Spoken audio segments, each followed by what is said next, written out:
एक गरीब किसान की दुख भरी कहानी। एक बड़ा ही धनवान आदमी एक गांव में रहता था। जैसे कि ज़्यादातर पैसे वालों को होता है, इस धनवान सेठ को भी अपने पैसों का घमंड था। वह जिस गांव में रहता था वहाँ पर ज़्यादातर लोग किसान थे। इन सभी किसानों के पास जितनी ज़मीन थी उससे कई गुना ज़्यादा ज़मीन इस सेठ के पास थी। कई गरीब किसान तो इसके लिए इसके खेतों में काम करते थे। इसी गांव में मोहन नाम का एक बड़ा ही मेहनती और सच्चा किसान रहा करता था। मोहन का परिवार थोड़ा बड़ा था। उसके परिवार में उसके बूढ़े माँ बाप, पत्नी और 3 बच्चे थे जो अभी काफ़ी छोटे थे। मोहन के पास ज़्यादा ज़मीन नहीं थी, लेकिन जितनी भी थी उसमें वह बड़ी मेहनत करता और अपने परिवार का पेट पालने लायक अनाज उगा लेता था। बाकी के किसान भी यह देखकर हैरान रह जाते कि कोई कैसे इतनी सी ज़मीन में इतना ज़्यादा फसल उगा सकता है। एक वर्ष उस गांव में काफ़ी ज़्यादा बारिश हुई, जिसके चलते कई किसानों की फसलें बर्बाद हो गई, जिनमें से एक मोहन भी था। अब मोहन धर्म संकट में पड़ गया, क्योंकि उसके परिवार में उसके अलावा कोई और कमाने वाला था नहीं और अपने परिवार को भूखा मरते हुए वो देख नहीं सकता था। वह जानता था कि इस गांव में अगर कोई उसकी मदद कर सकता है तो वह वही घमंडी सेठ है, जिसने गांव के कई अन्य गरीब किसानों को या तो कर्जा दिया है या तो अपने यहाँ पर काम पर रखा हुआ है। हाथ पर हाथ धरे बैठे रहने के बजाय उसने इस सेठ के पास जाने का फैसला किया और एक दिन उनके पास पहुँच गया। सेठ के पास पहुँचकर मोहन बोला, सेठ जी, आपकी बहुत मेहरबानी होगी अगर आप मुझे थोड़ा सा कर्जा दे दें, जिससे मैं अपने खेतों में फिर से कोई फसल उगा सकूं, या फिर आप मुझे अपने यहाँ पर नौकरी दे दें ताकि मेरे परिवार को 2 वक्त का खाना मिल सके। घमंडी सेठ को उसकी इन बातों से कोई मतलब नहीं था, लेकिन गांव के सारे लोगों की तरह वह भी यह जानता था कि मोहन कितना मेहनती है और वह जिस भी खेत में काम करेगा वहाँ वह 2 गुनी फसल उगा सकता है। सेठ ने सोचा, अगर मैं इसे पैसे उधार देता हूँ तो शायद यह इस स्थिति में नहीं है कि मुझे वापस लौटा सके, लेकिन अगर मैं इसे अपने खेतों में काम करवाता हूँ तो मुझे ज़रूर दुगना फ़ायदा होगा। सेठ मोहन से बोला, देख भाई, पैसा तो मैं तुझे नहीं दूंगा और मेरे पास अभी खेतों में काम करने के लिए कई किसान पहले से मौजूद हैं, लेकिन तुझ पर तरस खाकर मैं तुझे अपने खेतों में नौकरी देता हूँ, पर मैं तुझे इसके लिए ज़्यादा पैसे नहीं दूंगा।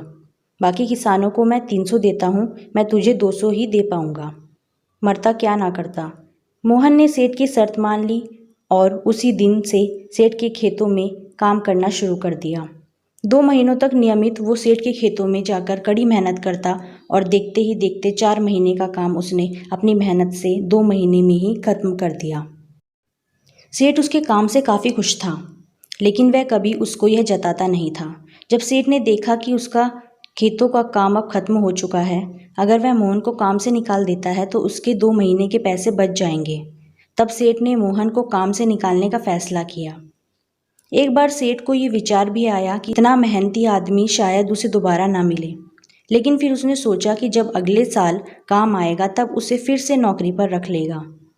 आखिर इस गांव में उसके अलावा है ही कौन जिसके आगे ये लोग अपना हाथ फैलाएंगे। एक दिन सेठ ने मोहन को अपने पास बुलाकर उसको उस दिन का पैसा दिया और साथ में यह भी कहा कि कल से तुमको काम पर आने की ज़रूरत नहीं है। अब मेरे पास तुम्हारे लिए कोई काम नहीं बचा है।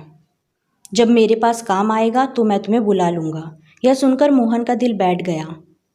पिछले 2 महीनों से कम ही सही उसके बच्चों और परिवार के पेट में अन्न का दाना जा तो रहा था। अब वह क्या करेगा, यही सोचकर उसकी आंखों से आंसू निकल आए। मोहन ने सेठ के पैर पकड़ लिए और गिड़गिड़ाने लगा, सेठ जी, मुझे इस काम की बहुत ज़रूरत है, मुझे मत निकालिए।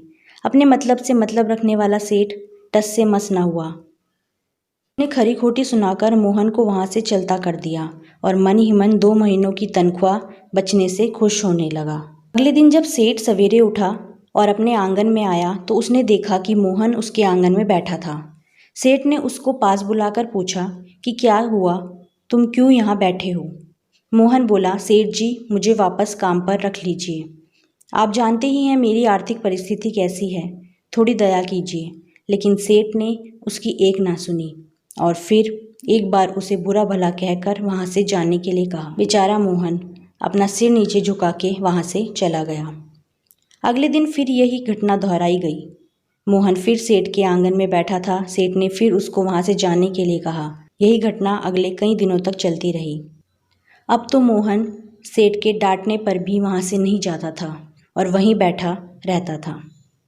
एक बार सेठ ने उससे पूछ लिया, तुम कैसे आदमी हो? मैं तुम्हारा इतना मान करता हूँ, लेकिन तुम्हें कोई फ़र्क ही नहीं पड़ता। तब मोहन ने सेठ से कहा, बुरा तो बहुत लगता है सेठ जी, लेकिन जब घर जाता हूँ और भूख से बिलखते अपने माँ बाप और बच्चों को देखता हूँ, तब यह अपमान मुझे कुछ भी नहीं लगता। इतना सब कुछ होने के बाद भी सेठ का दिल जैसे पत्थर का बना हुआ था। उसने मोहन को अभी तक काम पर नहीं रखा और ना ही उसका ऐसा करने का कोई इरादा था। एक दिन सेठ ने सोचा कि कुछ दिनों के लिए किसी और गांव चला जाता हूँ ताकि मोहन से पीछा छुड़ा सकूँ। अगले दिन मोहन के आने से पहले ही सेठ अपने परिवार को लेकर अपने किसी संबंधी के यहाँ चला गया और वहाँ पर 10 दिनों तक रहने के बाद फिर अपने गांव अपने घर वापस लौटा। घर लौटते ही सेठ ने आसपास हर जगह नज़र दौड़ाई तो पाया कि वहाँ पर अब मोहन नहीं था। सेठ ने सोचा, मेरी तरकीब काम कर गई, लगता है मोहन से अब पीछा छूट गया है। हालांकि अब सेठ के द्वार पर मोहन नहीं बैठा था, लेकिन मोहन का विचार अभी भी सेठ के मन में घर कर बैठा था। सेठ सोच रहा था, मोहन इतनी जल्दी हार मानने वाला आदमी तो नहीं दिखता है। उसके साथ क्या हुआ होगा? क्या उसे कहीं कोई और काम मिल गया होगा या फिर कुछ और?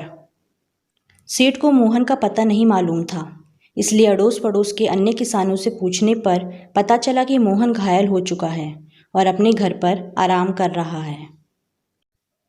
सेठ ने जब उसके घायल होने का कारण लोगों से पूछा तो सेठ को पता चला कि जब सेठ अपना घर छोड़कर किसी और गांव में गया था, तब बंद घर देखकर कुछ चोर उसके यहाँ चोरी करने आए थे, जिनको रोकने की कोशिश करते हुए हाथापाई में मोहन चोटिल हो गया था। इन विचारों ने सेठ को बेचैन कर दिया और आखिरकार सेठ को मोहन की खबर लेने के लिए गांव में जाना पड़ा। यह सब जानने के बाद सेठ का पत्थर का दिल भी अब मोम की तरह पिघल गया। सेठ को अपने किए पर पछतावा होने लगा। सेठ ने अपने आप को याद दिलाया कि कैसे उसने एक शरीफ और सच्चे आदमी को ज़्यादा काम करवा कर भी उसको पूरा पैसा नहीं दिया है और उसको गले से लगाना चाहिए था, उसे ठोकर मारकर भगाता रहा। सेठ मोहन का घर का पता पूछकर उसके घर पहुंचा तो देखा कि मोहन के घर की हालत बहुत ख़राब है। उसका परिवार भूख से बेहाल है और वह खुद अपने हाथ पैर पर चोट के साथ एक खाट में पड़ा हुआ है। यह दृश्य देखकर सेठ की आंखों से आंसू बह निकले। सेठ ने मोहन के पास जाकर उससे सच्चे दिल से माफ़ी मांगी, उसको उसकी मेहनत के पैसे दिए, उसका इलाज करवाया और उसको हमेशा के लिए अपने यहाँ काम पर रख लिया। कहानी से सीखने लायक पाठ। पहला पाठ, अगर भगवान ने हमें दूसरों से बेहतर ज़िंदगी दी है तो हमें उसका फ़ायदा नहीं उठाना चाहिए और हो सके तो ज़रूरतमंदों की ज़िंदगी में भी सुधार करने की कोशिश करनी चाहिए। दूसरा पाठ, कठिन से कठिन समय में ईमानदारी और सच्चाई का साथ कभी नहीं छोड़ना चाहिए। हाँ, यह मार्ग बड़ा कठिन है, लेकिन इसकी मंजिल तक आदमी ज़रूर पहुंचता है और उसका फल भी अच्छा ही मिलता है। तीसरा पाठ, जब तक हम अपने बारे में सोचना बंद नहीं करते, तब तक हम दूसरों के बारे में सोच नहीं सकते और उसका दर्द नहीं समझ सकते। किसी ने खूब कहा है, खुद के लिए जिया तो क्या जिया, दूसरों के लिए जीना ही ज़िंदगी है।